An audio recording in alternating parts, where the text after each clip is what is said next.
I'm Nicky Miklos, and this is the Smart Business Growth Podcast, where we ditch the busy trap and get real about what it takes to drive sustainable sales, lead with clarity, and build a business that's future fit. Let's dive straight into it. Hello, you gorgeous human, and welcome to today's episode of Smart Business Growth Podcast. I am really excited about the conversation that you are going to get to hear today because my guest is Karen Tisdell, who is one of Australia's top LinkedIn strategists and profile writers. She's been named by SMMI as one of the top 8 independent LinkedIn trainers in Asia Pacific. Karen has actually been training sales teams since 2015 on how to search, prospect, and qualify leads on LinkedIn. And that is exactly what we dived into today. Really targeted from a salesperson perspective, which let's face it, if you're a sales leader or business owner, very, very relevant. And we looked at how you can utilize LinkedIn as a powerful lead generation tool. We talk about the biggest mistake that salespeople make on LinkedIn, how to generate leads, of course, on LinkedIn, and we go through the different content bucket types that are relevant for salespeople, so not for content creators. There's a simple process that we take you through on how to nurture and engage so that you can really start to build strong relationships and turn them into quality leads and hopefully your ideal clients. We also talked about collecting the yeses and explaining how a bridging sentence can make all the difference. So if you are curious about what a bridging sentence is, how to use it, or any other practical insights, keep listening because it's a must. Now, Karen has been doing this for quite some time. She's an early adopter of LinkedIn and started her business in 2009. She's written thousands of profiles for business owners, C-suite leaders, and as I said before, she's worked with sales teams and salespeople since 2015. The thing that I love about the depth and breadth of her knowledge about LinkedIn is that she has tracked and continues to track every major algorithm shift, which is very beneficial for us to know what the latest trends are and what's actually working well for LinkedIn right now. Please dive into this episode, enjoy, and let us know what you took away from today. Hello, you awesome humans, and welcome to yet another episode of the Smart Business Growth Podcast. And you already know who we're talking with today because of the intro, but I just have to give one of my favorite humans another shout out, Karen Tisdell. Thank you so very much for joining us today to talk all things LinkedIn as a sales tool. So excited to be with you. You're one of my favorite humans, actually. I've always been obsessed with sales psychology and the science behind buying behavior, and that's, something that's always fascinated you too. So super excited to be here. It's such an amazing opportunity when we connect with like-minded people, awesome humans doing cool things in the world, and we can totally geek out on things like sales because your background is in recruitment. You've got quite a distinct sales background. And of course, now you're working with this incredible sales tool that is LinkedIn. So I want to dive straight in and ask you, what do you think is the number one mistake that business owners or salespeople or sales leaders are actually making when they're trying to use LinkedIn to generate leads or sales? I believe it's not earning trust. So I feel that so many salespeople do not change on LinkedIn their position title, their headline, the bit that sits underneath their name, from sales. So they instantly announce themselves to their prospects as somebody who's all about business development and all about sales. And they often talk in their profile about how much money they've made from sales and how they've won sales awards and they've gone on this cruise because they won this sales. I wouldn't want to know as a prospect how much money you've made from sales. Instead, what I'd love salespeople to do is really ground themselves in their deep expertise and realize that their prospects and their pipeline and their past clients are judging them and are remembering them from their profile. So I think that's one of two mistakes. I think the other one is also not to see it as a place where they can build pipeline. I think a lot of people think of LinkedIn as a place to just turn up and throw up, and that means creating content. And actually, it's not a content creation platform, despite what LinkedIn would have you think, because it's in the business of selling adverts these days, not just subscriptions. But it's really an address book where you can find everybody you'd ever want. I love that because I think, LinkedIn, or I know that we've had conversations around this, that LinkedIn, for some people still has, I don't know if it's a bad rap, but like an old school rap. It's from the corporate days when we first went on LinkedIn, and it's actually changed so much. And I think, honestly, even if people stop listening and watching now, which I highly recommend that you don't do that, but even just that tip around what is the tagline? What is it that you're saying that you do? I know personally, when I had sales coach or sales trainer, I didn't get as many connections. People weren't as open to talking to me. So as soon as I changed it to be more around the value or the thing that I'm passionate about or the work that I do, not in a salesy way, there was so much more openness. So that is a very, very practical tip that people can implement straight away. It's almost like if you were writing an ad for yourself, like it's I don't know if ad or it's like a creative business card. It's something that can pique curiosity and create that connection in the first go. It's the first impression, really. Yeah. It's your first impression and it's often your last. People don't look at your profile as often as you think, but your headline follows you everywhere. So every time you comment on somebody's post or you DM people, right at the very top of your DMs, people can see your headline. Yeah. So if you're sending them an email, whatever you're doing on LinkedIn, that headline follows you everywhere. So instead, talk to the value, talk to the pain, the problem, the longing, the outcome, and talk about why this matters. And don't Yeah. talk about yourself like you're not yourself. You need to be human in a world of AI and in a world where our customers are just so very informed these days. My husband never goes to, a car yard and asks about the car. He's already done a virtual driving experience before he's even got there. He often knows more about the car than the person selling it. But Yeah. the person selling it is there to talk about the value they can add to that sales process. So it's really important to make sure that you're really showing all those things in a human way on your profile and in your messaging as well.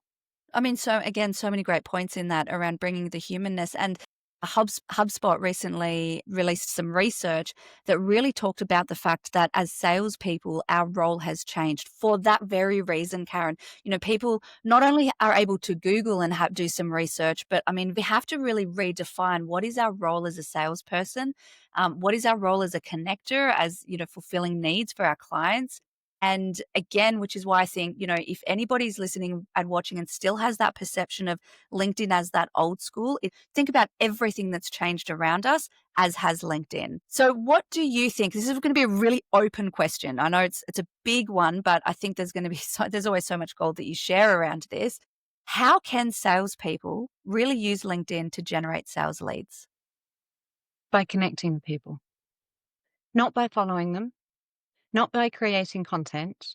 Content can be awareness, but typically your content is only shown to people you're already connected to. So you are putting, as my grandfather would say, you're putting the cart before the horse. If you're thinking, I need to create content, I need to create content. No, actually, you need a profile that builds trust. You need get the right people. So you need to reach out and connect to people. And then that posting is a nice to do. And that's where you're reminding people who you are and deepening if and how they think of you.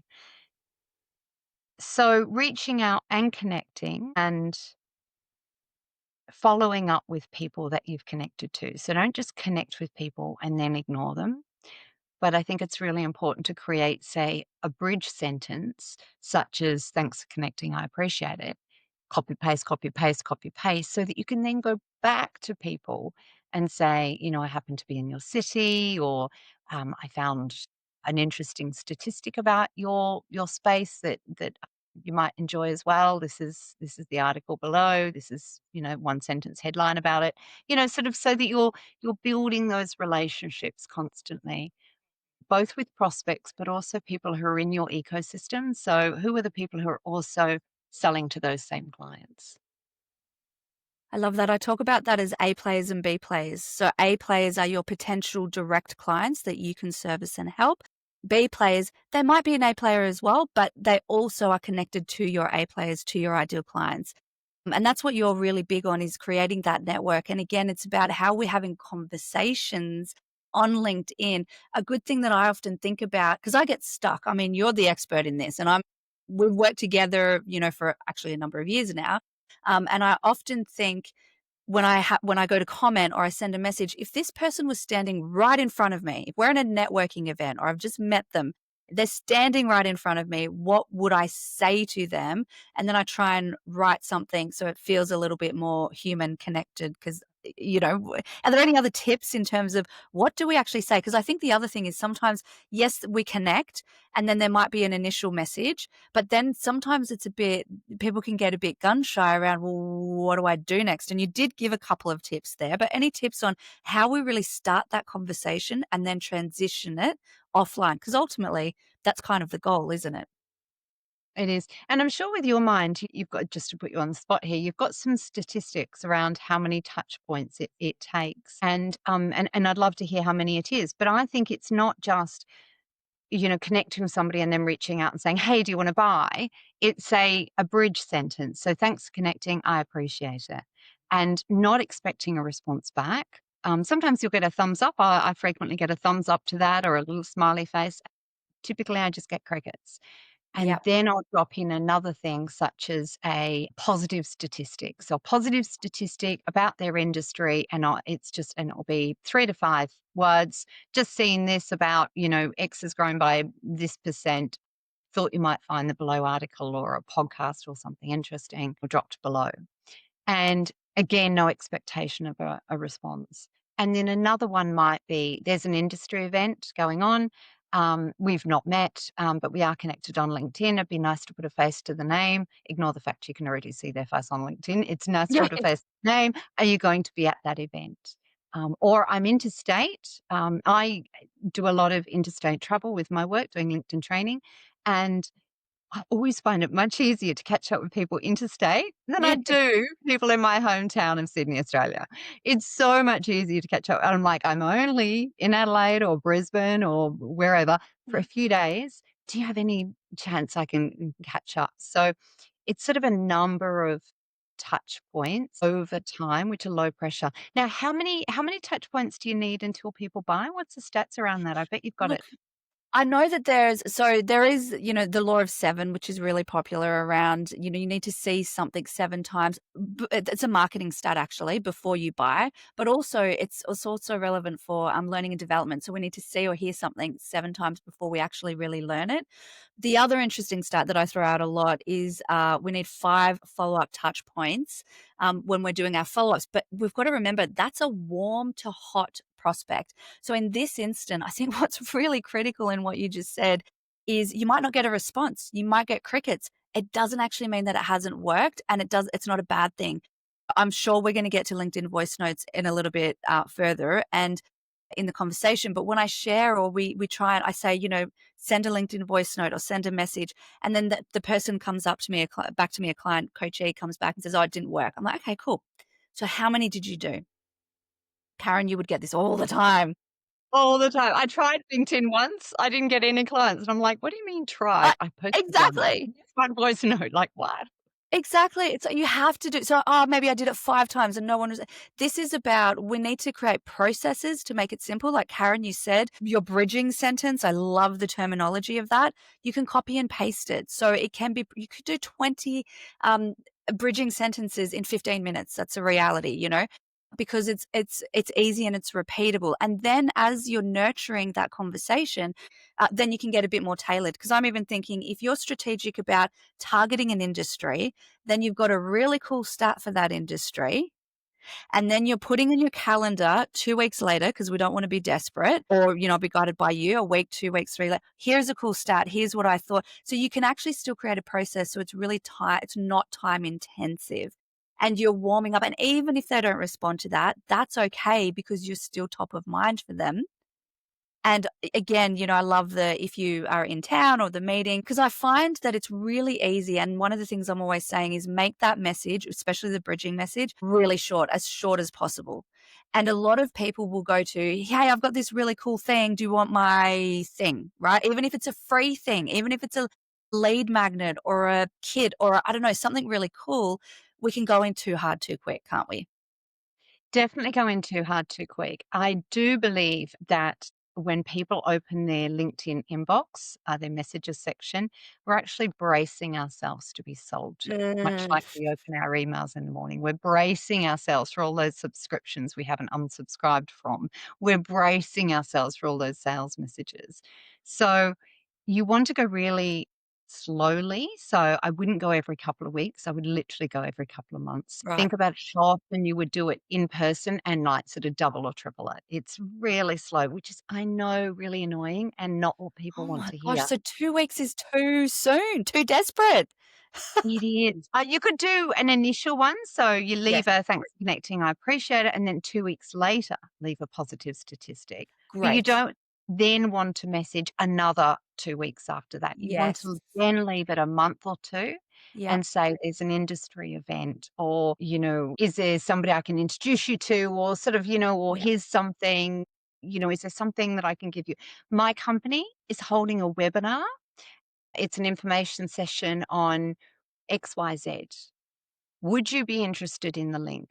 Don't thrust the link on somebody because they will perceive that. You think you're being generous and saving yourself time so you don't have to go back when they say yes and paste in the link. You think you're saving yourself time, but they're perceiving it as, you've you're thrusting things on people. You need to ask for permission. You need to ask. It's really important. Which is such a big part of solution selling, relationship selling. And so I guess also in that, what that means is you've got a higher qualified, I'm going to say lead or prospect, but not even so much yet, but interaction, a higher qualified interaction. Because if they're saying, yes, I'd like the information, they're actually genuinely curious about it rather than that whole spray and pray. I might have sent it to 100 people, but not one single person is actually interested in that message. And something you've taught me in the past that has worked really well around this is also putting something in that message around, I hate spam. So just let me know if you want the link. Again, how would you say it? Or, promise no spamming from here. A bit of lightness and humor. So think about your own personality, as a salesperson. And by the way, if you're a business owner, sales leader listening to this, you're still a salesperson. We all have a role to play in terms of how we're using LinkedIn in this way. So bring some personality and some lightness whilst keeping it short, I think, and minimizing those links. Love that. No expectation. Create a process around it. How am I being human? Thoughts on, because I've actually shared this with a few clients and there's some resistance. Thoughts on one of those initial messages after the bridging message, or maybe the bridging message is it, doing either a video. So I've seen that you can do videos now, or a voice note.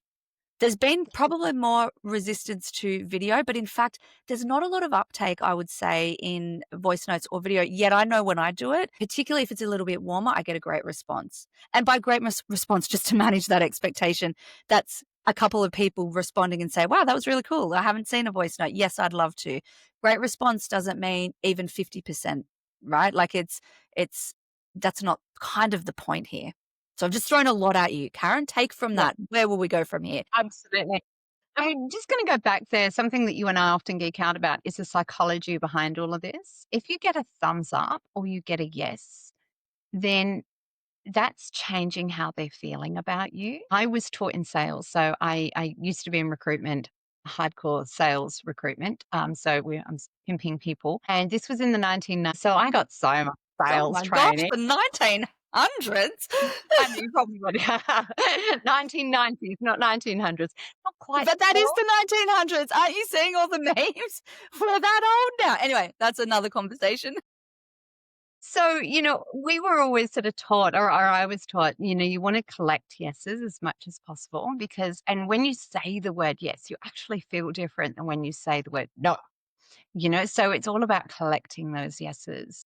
Let me know, if you'd like this, if you'd like that. So it's all about sort of collecting those yeses. Part of that IKEA effect of, if they build it, part of them building it will make them love it more. They're So I invested. think that's really important step to keep in mind in terms of how you're messaging. And that silence doesn't mean that they're not interested. It just means that they don't check LinkedIn very often.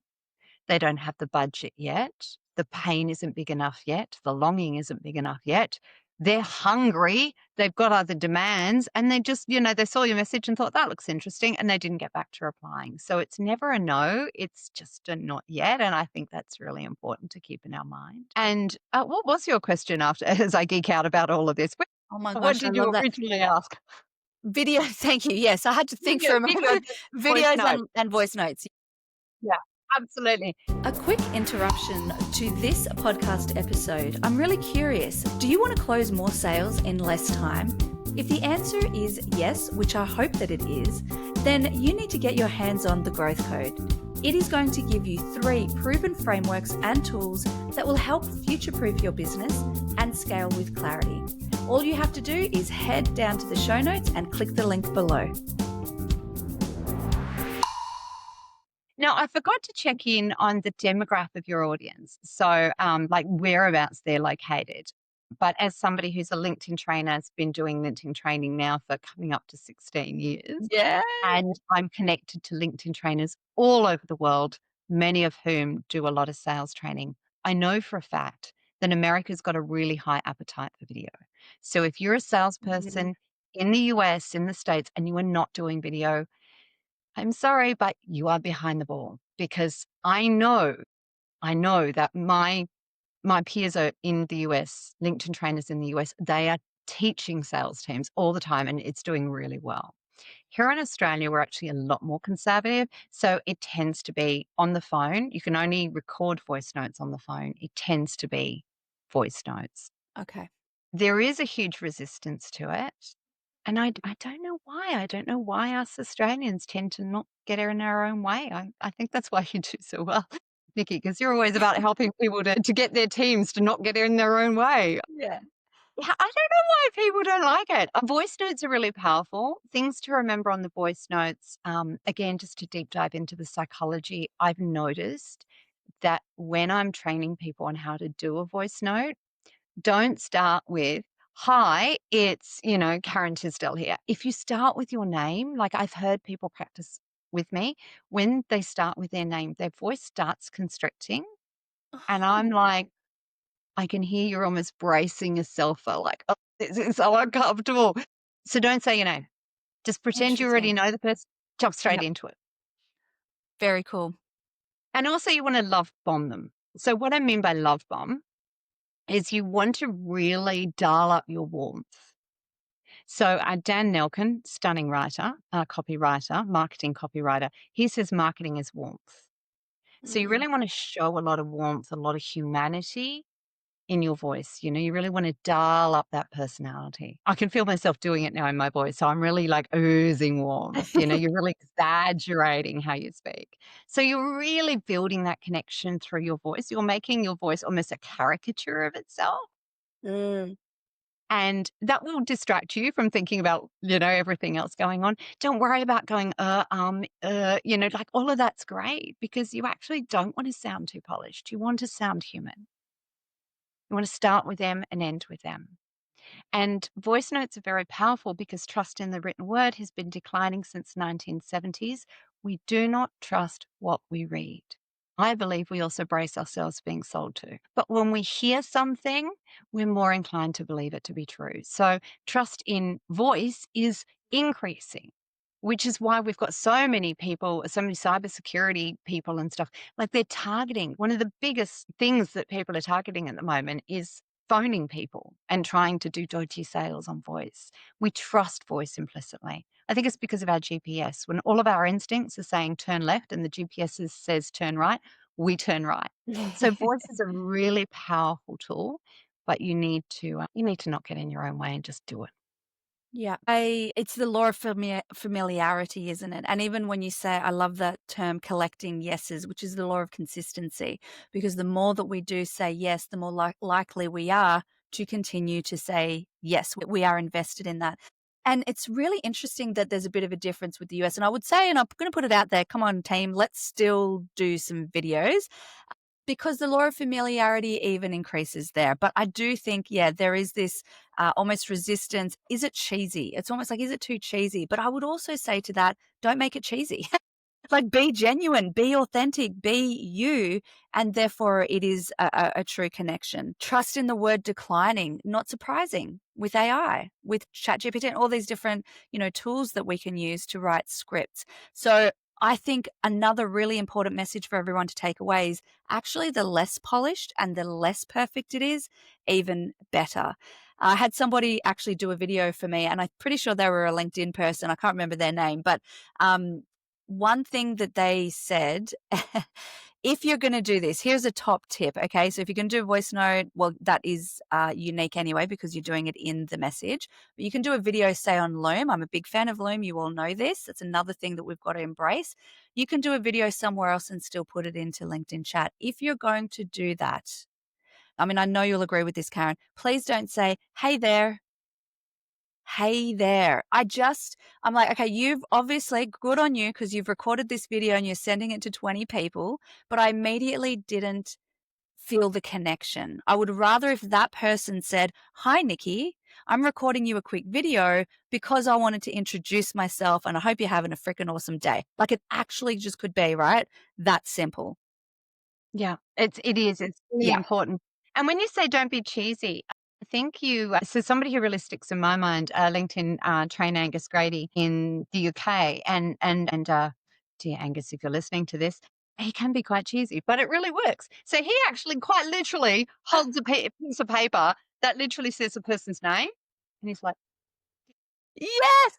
and that's the still image of the video. So you're like, okay, it's clearly for me because he's written Karen Tisdell on it, and it is really cheesy. And he's like, hope this caught your attention. Just wanted to jump into your inbox and just say how thrilled I am to be connected to you, as someone who's got real expertise in your industry and your space around this. I'm just really thrilled to be connected. Just want to jump in and say hi. Let me know if you ever want to know more about, pipes or whatever. Like, it's just boom. Yes. Yes. Yeah. And I think that's a really important reminder. Remember, if you're doing LinkedIn voice notes, it is literally, you've got a 3-step. Take us through that. From your words will be better. Absolutely. So you can only do it on your LinkedIn phone. So you've got to have the app on your phone. You've got to be connected to the person. A Yep. really great time to do it is when you have just connected to them. So Mhm. you don't have to have just connected to them yesterday or whatever, but they are a new-ish connection. Maybe even actually they're like 3-4 months old, but you've never spoken to them before. So you're connected to them. So you bring up their profile. I brought up yours. I click on Great. message. And then at the very bottom here, I've got a little microphone. I click on that once and it brings up a blue dot. I depress the blue dot and it starts recording a message. I've only got 1 minute. 1 minute, which is Which is so awesome. good. So good. If I don't like what I say, I just delete it. Really important to not overthink it in that don't record your voice note and then listen to it and then send it. Otherwise, every voice note's going to take you 3 or 4 minutes. Just smash it out. Done is better than perfect. Being human is fine. I'm glad it resonated with you, that expression bridge sentences. Mm. So I will typically start with them and end with them. Really thrilled to be connected to you because of XYZ, not because like you're my prospect, but I find it interesting you do this or whatever. So something about them. And I end with something that is about them, but often about the city they're in, the weather in that area, or something happening, or something like that. So it's sort of about them, but it's a bit broader at the end. In the middle, I don't know if you had a chance to have a look at my profile, but if you did, you might have noticed and then I describe what I do. So that's my bridge. I don't know if you had a chance to look at my profile. And that's my bridge to then talk about what I do very briefly, and it just kind of slips out. Mm. So that's your thing, let me know. Anyway, just wanted to reach out and say thanks so much. Yeah. Okay, I love it. So if we're creating a process out of this, we're connecting, we're doing high quality connections, we're actually doing a little bit of intentional searching for who do we want to be connected from, an A player, ideal client, or B player, increasing network and can be connected to ideal client. We're reaching out and doing connections every week. We're then sending a bridging message, the bridging message or sentence, bridging sentence, which could be a handwritten, wow, I'm really from the 1900s, which could be a typed out, great to be connected, really appreciated, or that's where you could do a voice note or a video with the same kind of script that Karen was talking about. Potentially 2 weeks later, you might share a little something. It could be an invite to an event. It could be a here's a cool stat, here's a great resource. Typically, not something that you've necessarily created yourself so that it's not icky salesy. So it's not your lead magnet yet. It's not, and then maybe it's almost like the rules of two. And then 2 months later, you can then come back and, something else that you can add value or invite them to something, or I'm in your town. Invite them to an event your company's doing, Yeah. something like that, but don't thrust the link on them. And don't thrust the link on them. I also think mix it up. If you sent a voice note last time and you didn't get a response, maybe do a handwritten. What is with me and handwriting today? I'm going with it. Do a written message the next time. Or like, I think it's always really good to get creative and mix it up as well. So, Karen, what are your thoughts on? We can look at who's viewed our profile, which I think is a really valuable place to look. What are your thoughts on how can we, like, is there a potential to look at who's viewed our profile to potentially um, nurture that lead a little bit quicker, knowing that, because the barrier I get to around this is they're probably looking at my profile because I've sent them a connection request, not necessarily because they're an active potential buyer, but some of them might be. So how do we weed through that so it actually doesn't become icky? You viewed my profile. Well, yeah, because you sent me a connection request. Yeah, absolutely. So I just have a habit. So I'm all for, like yourself, I'm all for habits and routines, structures keep us moving forward. So I'm all for doing a search through your network. And I'd love to return to how you do a search because everybody may be thinking, oh my gosh, now I've got to pay for Sales Navigator. You don't yet. Oh, that was another Um, question. Yep. yeah. So having the same time every week, and once a fortnight, you're doing the search. Alternate fortnight, you're sending those bridging sentences. You're managing your LinkedIn inbox, which is, I know, a bit clunky, by noticing it. Look at your DMs and notice that you can actually star messages. So you're starring messages, you're marking them as unread so that you've got who do I follow up on? I can't even navigate my inbox. So to have your own system, whether it's marking them as unread or starring the ones you need to return to. So something like that, and making sure that you're archiving them as well. So click on the three dots on the right and archive the messages. Don't ever delete them, archive them so you've got that message stream. So if you can't Mm, manage your inbox, the best process in the world is going to fall apart. So make sure you're managing that correctly. right. You don't have to aim for a zero inbox, but Yeah. just make sure that you're using star, unread, and archive. Yeah. Otherwise, you're not going to know who you're returning back to. You can keep spreadsheets and stuff like that, but if you can keep it all nice in one place, Yeah. the whole point of those messages are to try and move people off platform. So you want to have as many contacts as you can in that ecosystem. So A players, B players, C players, so that you are the one in the industry and you know everybody, because the more connections you've got who are in industry, the more your second network is. So your first connections, those are all people you already know. Your second connections, you've got connections in common. Second network, you've got connections in common. Your third network, you don't have anybody in common, really low trust. So it'll be like a snowball, if you like, rolling down a hill. It's going to get bigger and bigger and bigger the more connections you get. So making sure that you are always growing that network, you are always reaching out, and you are always being just really light touch and really human with your interactions. Yep. Beautiful. So the star is like definitely something I for sure need to start doing. In mails. Let's talk about in mail because I don't know about you, but when I receive an email, immediately I don't even read it. To me, it screams sales. But is that just my perception? Or so I always think send a message from the main message, not from an in mail. Yeah. So another thing I neglected to manage is you've actually now got two inboxes on LinkedIn. So you've got your LinkedIn message box, but if you look closely, you've also got something called other. So you could always put everybody that you want to respond to back in other. I've Idea. set my other up so that the messages I don't want to hear or don't want to see, such as in mails, automatically go into my other. You might have a different system. So, or no system yet. It But automatic I feel like it automatically does that for me. It's so intuitive, it knows that I don't wanna see those messages. and just put the in-mails straight in other. And I think actually it started happening to me automatically, and then I got a couple land and I was just like, "No, put Mm, them in other." So, I don't like in-mails. To me, they just scream sales. mm, But I was speaking to somebody recently, a salesperson, and they use loads. They max out their in-mails. They've got a premium account, so they get loads of in-mails. They max them out, and they want a massive deal with Qantas, our airlines here in Australia, wow. through an in-mail.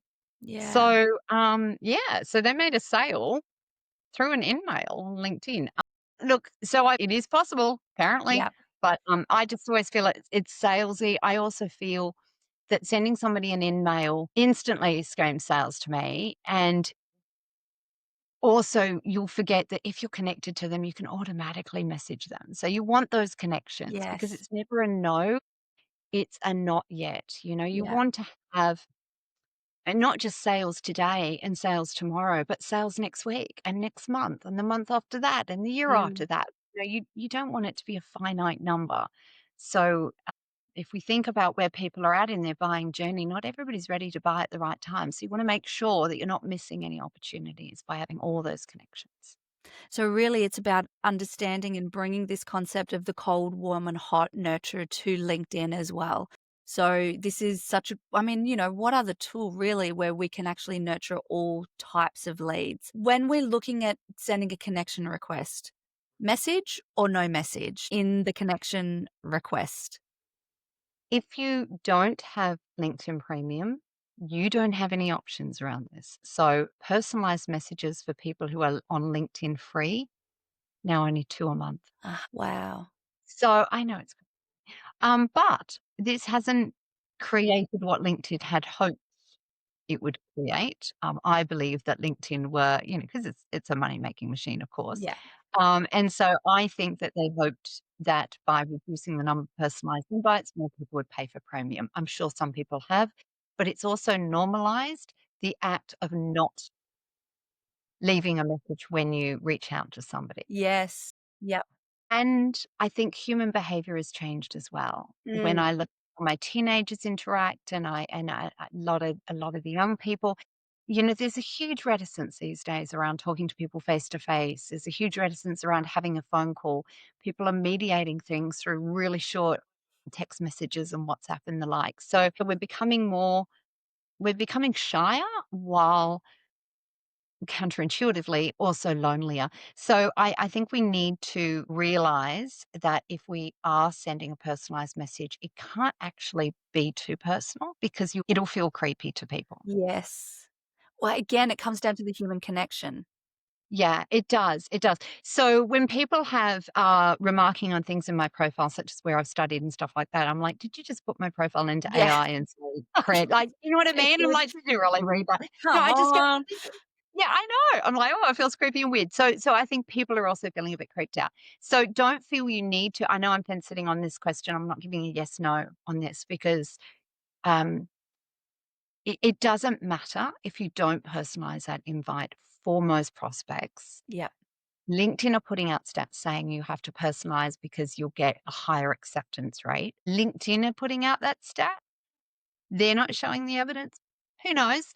Mm. So long as you follow it up with that second message, and that second message isn't an instant sales pitch, otherwise they will disconnect from you, block you, and potentially report you. So that's why you Yes. wanna go really Ooh. gentle. I did almost go to LinkedIn jail once. Excuse me. So I've been very careful since then.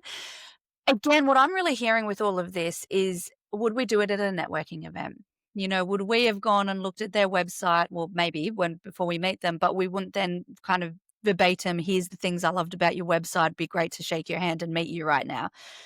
Short, sharp, sweet, some character, some genuineness if you are going to write a message.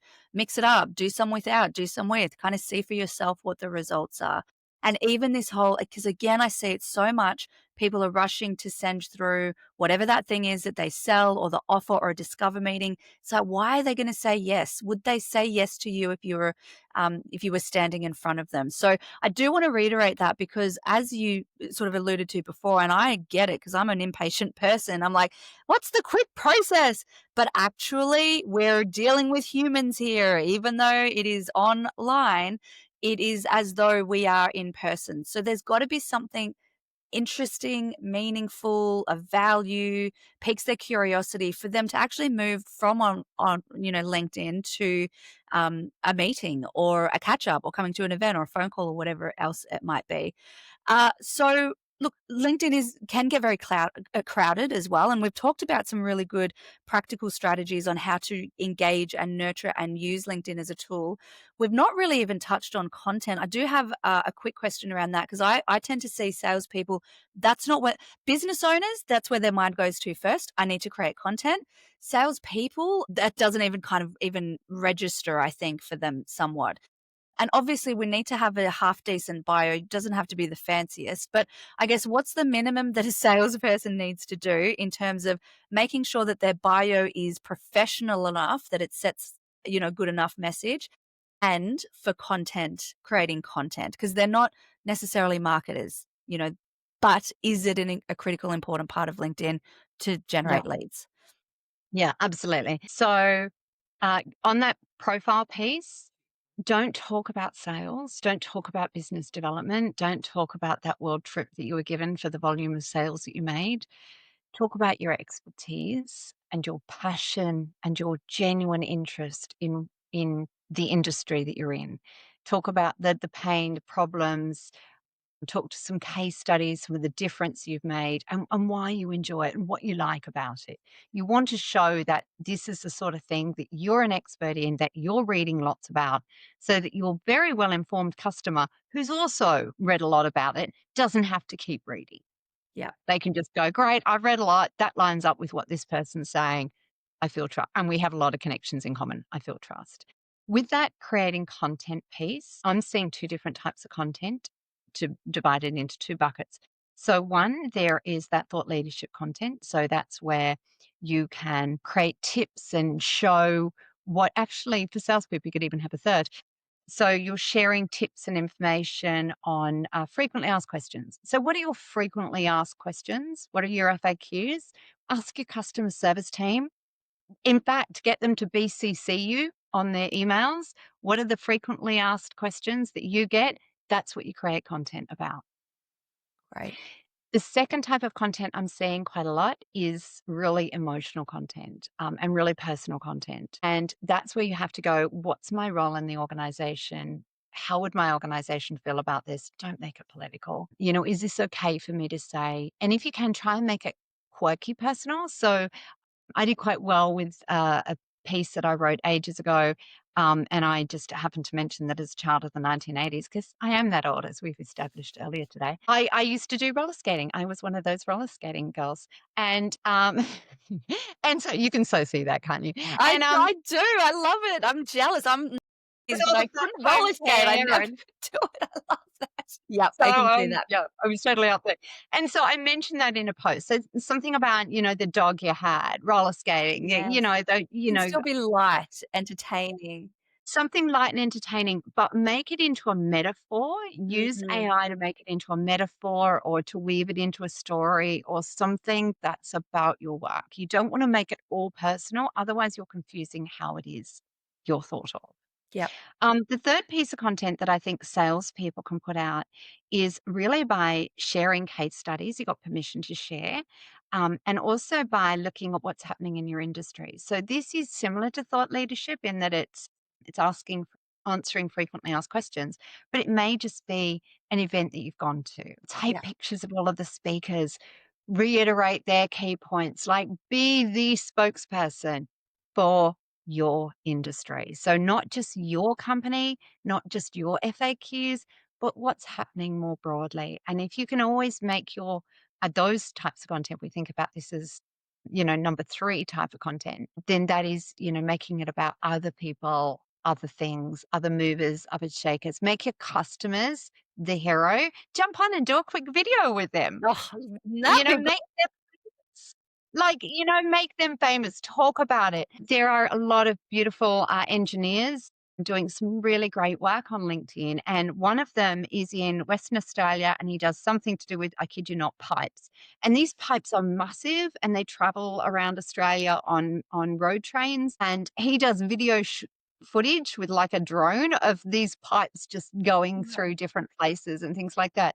And the amount of clicks this content gets is huge. Anybody in the building construction, sales, that sort of stuff, people love seeing tunnels being built. They love behind the scenes. I know it sounds really weird. People love it. Get out your phone, shoot a quick video. Yeah. Just check with marketing. Are we allowed to show this? Because they might have a fit if you do a video and nobody's wearing their safety hats or something Oh, like that. So yes, true. just check with the Good. Yeah. legalities. Is this all Yeah. right? But those are the sort of pieces of content.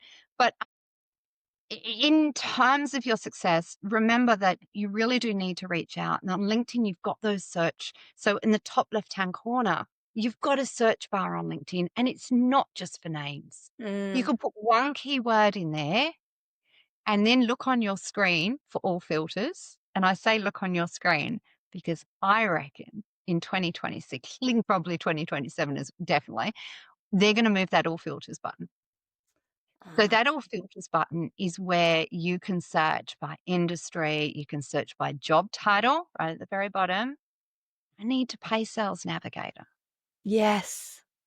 Yep. And you can also search by company, so if you bring up a company page on LinkedIn, just hover over where it says employees and you can click on that. And again, you can click on all filters. But that all filters button I've seen on some profiles has moved. So I reckon LinkedIn are probably Mm. going to move it permanently later in the year. They're keeping us on our toes, that's for sure. I love the intention behind even searching for a company and then adding multiple people in that company because, again, that creates that second connection, trust factor. I feel like, Karen, we're going to have to do a part 2 of this because there's still so much that we can, kind of talk about. But I feel like there's so much in what we talked about today in terms of creating a nurture and engagement strategy. Quickly on posting, how often? What's the minimum for a salesperson to post? Once a week, Once a once a week. fortnight. Perfect. I think if 'Cause you do a week habit, like just yeah, once a week, what's happened this yeah. week? And even I'm thinking the personal, because some people might be resistant to that, particularly if we've been on LinkedIn for a while and we're transitioning to it's not a corporate, it's actually this is a part of your professional brand and creating connection.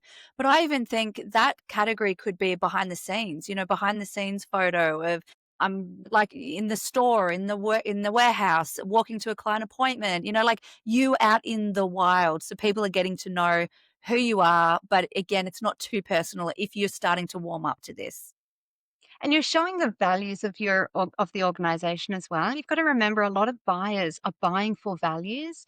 Um, it's really interesting how people will go, I don't want to buy from that company. Like they run Yes. sweatshops, they do this, they don't have nice values. Yeah, You're true. somebody with a bunch of integrity. So if you see people on LinkedIn and they're going, oh my gosh, we're just celebrating that so and so's had a birthday or whatever, like you might go, oh my gosh, really putting this on LinkedIn? But and then you do a piece about the values of the organization. That's what I love about working here. You're not talking about this is all of us on the yacht at Sydney Harbour celebrating our massive sales year. You're talking about the values, the feeling, what the organization cares about. Yeah. Show all that behind the scenes stuff.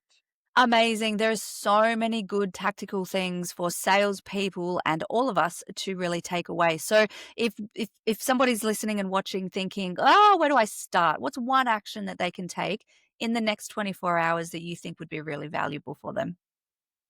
Change your job title on LinkedIn from Yes. sales to something expert. Be an Right. expert, be a specialist. Yes. Value, Simple. value. Simple and so powerful. Thank you so much, Karen. Now, no surprises, people can find you on LinkedIn.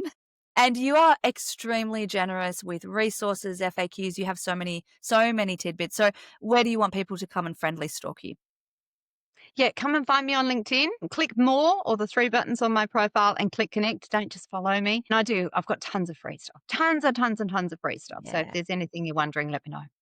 You're so generous with your time, and thank you for sharing your knowledge. And also, I'm going to put an extra challenge out there to you, beautiful people.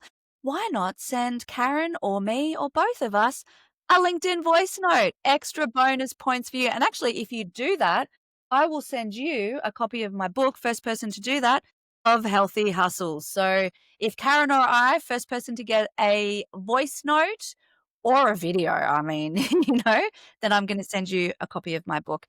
Thank you so much for joining us for this episode. It is filled to the brim with so many practical strategies, tools, techniques for us to really utilize LinkedIn as an amazing sales tool that it is. Karen, thank you for joining us once again. And I reckon we book in a part 2 in a few months so we can go even deeper. Have a great day, everybody.